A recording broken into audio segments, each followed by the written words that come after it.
What is up, everybody? MC Swigga back at it again with another legit video. Today we're going to be talking about something that's been weighing on everybody's minds as of late. In the last few years, everybody's been talking about how YouTube's just gotten worse and worse and shittier. So that's what we're going to be talking about. More specifically, how old media and new media need to symbiotically work together and produce a lot of cringe that just ends up coming off really out of touch and horrible. Full disclosure, yes, I know. YouTube is a big business. They need to make money. They make business decisions that they think are going to be good for their company, obviously trying to appeal more towards advertisers so that way they can keep the website running and get money.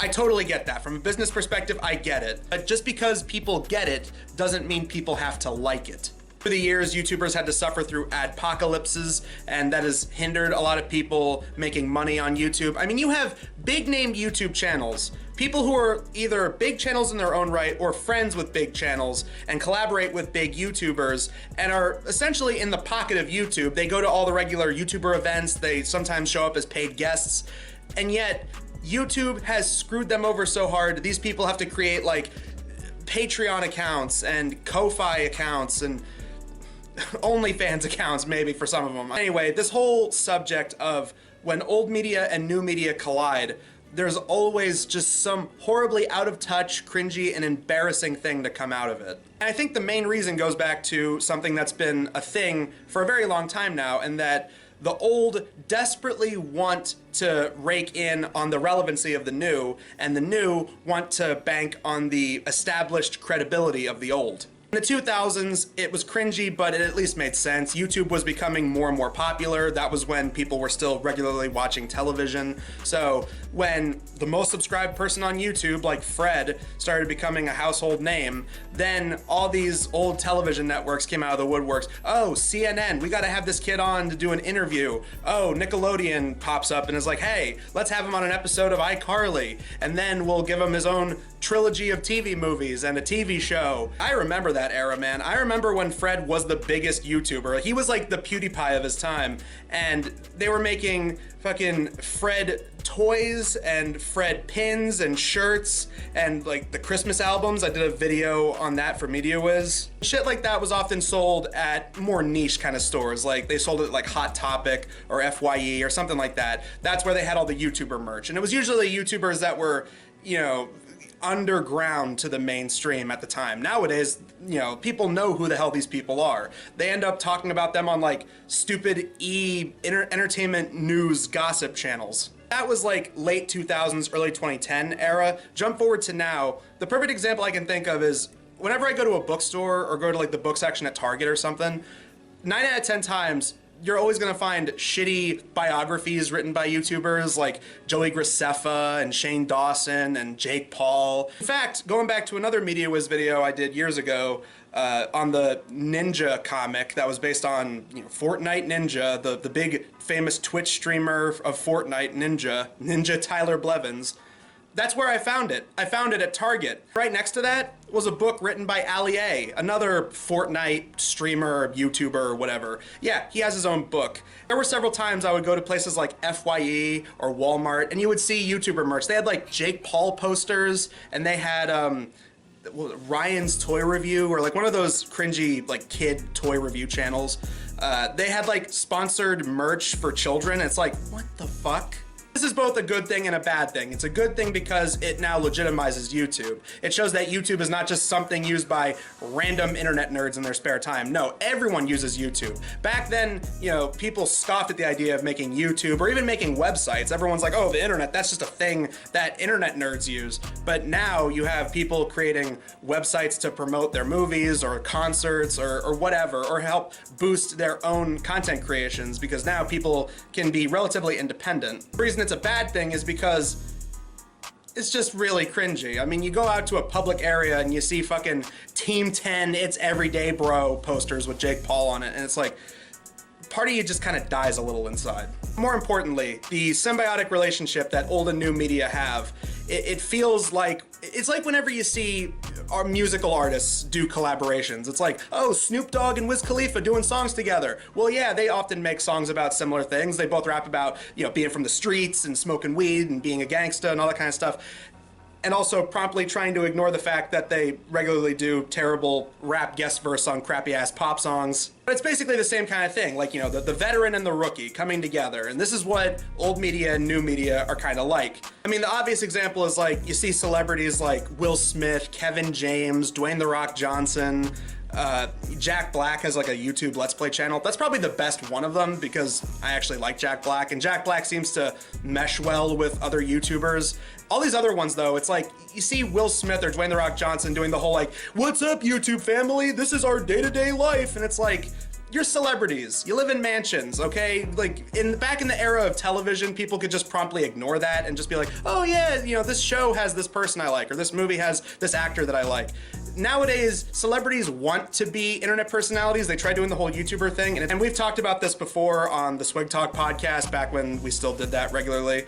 But there are several times where when you go on the YouTube main page, because it's advertiser friendly and it's what YouTube thinks people want to see on their main page, you often see re-uploaded clips of these late night talk shows like Jimmy Kimmel, Jimmy Fallon, Stephen Colbert, James Corden. I would notice at the end of each of the videos, they try to do the YouTuber thing. Like Jimmy Kimmel will be like, "Thanks for watching this video on YouTube. Don't forget to like, comment, and subscribe." And it's like, you're a late night comedy host. Don't do the YouTuber thing, okay? Don't do that. Your job is to sit behind a desk at a multi-million-dollar television studio and ask celebrities questions to promote their new movie or album or show or whatever event they're gonna be at or some shit. Don't do the whole, "Don't forget to like, comment, subscribe, and follow my Facebook, Twitter, Instagram, Tumblr." Don't do that. Nobody wants to see celebrities do the YouTube thing. It's embarrassing. And I think that's especially prevalent when fucking YouTube Rewind would always come around. Everyone's bitched about this every time there was a shitty YouTube Rewind, but like YouTube Rewind 2016, 17, and 18 were like the prime examples of this. Oh yeah, YouTube Rewind. This is a way to celebrate like all the most memorable moments of the year and stuff that's happened this year in regards to YouTube. We get all of our biggest content creators to show up. Most of the time, it's like models or Instagram people or Vine people, and then they throw in the YouTubers everyone fucking hates, like the Paul brothers and shit. And The Rock Johnson shows up next to PewDiePie. Will Smith does the whole, "Oh, it's rewind time. Oh, that's hot. That's hot." And then jump forward and you got like all the late night hosts doing fucking Fortnite dances. And it's like, what is James Corden and like John Oliver and Trevor Noah doing Fortnite dances? That's horribly embarrassing for one. And second of all, what does this have to do with YouTube as a brand? Comedy Central is now like, we're talking about doing a Daily Show podcast because podcasts are still big, right? And it's like, yeah, but I think the podcast market is more than a little oversaturated.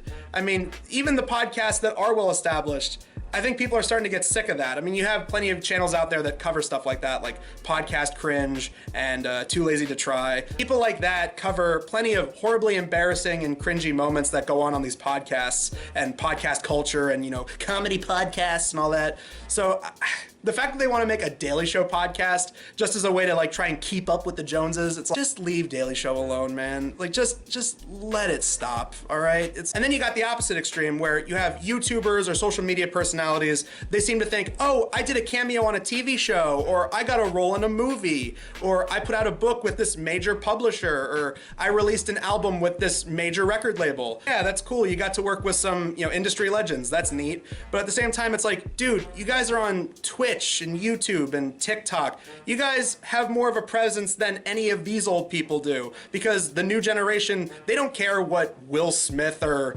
Dwayne "The Rock" Johnson are doing on YouTube, doing their family vlogs or whatever. It's like, they don't care about that. They're too busy watching 5-second videos of people lip syncing to shitty pop songs. The go-to examples I can think of are when YouTubers that, first of all, most of the platform already doesn't really like, start making really shitty movies. Like, you know, Shane Dawson did Not Cool, and then there was the Smosh movie, and Logan Paul did, was it Airplane Mode or The Thinning, and the Fine Bros did F the Prom, shit like that. It's like, first of all, most of these movies don't even get theatrical releases. They go to like streaming services or video on demand or some crap. They're not movies where it's like, oh man, the Smosh movie? Like some like boomers or Gen Xers are gonna sit there and be like, what the fuck is a Smosh? Like, even when they pop up on Netflix, I can just see them going, Smosh, the movie, what is that? Another good example is when YouTubers tried moving over to television. Like, there was that horrible Lily Singh late night comedy show That was pretty bad. I thought about doing a video on it, but everyone already talked about it, so it's like, all right, I don't even need to say anything. I think everyone knows this is not very good. And it's like, I can only imagine they saw it as like a win-win. The studios are thinking, hey, we can make a late night comedy show, but we can bank on the fact that we have a well-known internet personality, so that way we can get young people who don't watch television to watch our show on television. And then she was probably thinking that that was a good career move. It's like, oh, I was in YouTuber movies like F the Prom and cameos and shit like that. Now I get my own late night TV show. I'm super famous now. I'm not just delegated to YouTube. And then you watch it and it's no different than every other crappy late night comedy show. It had the same hokey writing, same terrible jokes, same forced, hey, let's talk about political things going on at the moment. And that's what they marketed it on. They always marketed it as like, hey, it's just like every other one of those shows, except she's a YouTuber and she's an Indian woman, so it's different. And it's like, no, it's exactly the same. It's just as hokey and trite as all these other ones are. A slightly less cringe example of this is, I don't even remember these guys' names, but there were these two YouTubers that did sketch comedy videos, and now they're on SNL.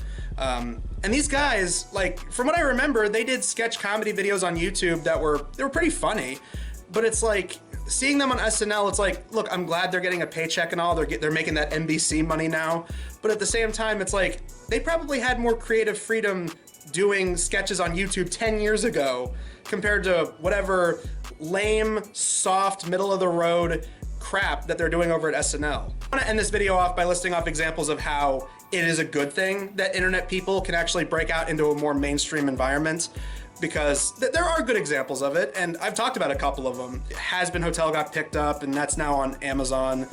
Before somebody asks, yes, I'm gonna try and do a MediaWiz video on it at some point once the season is over.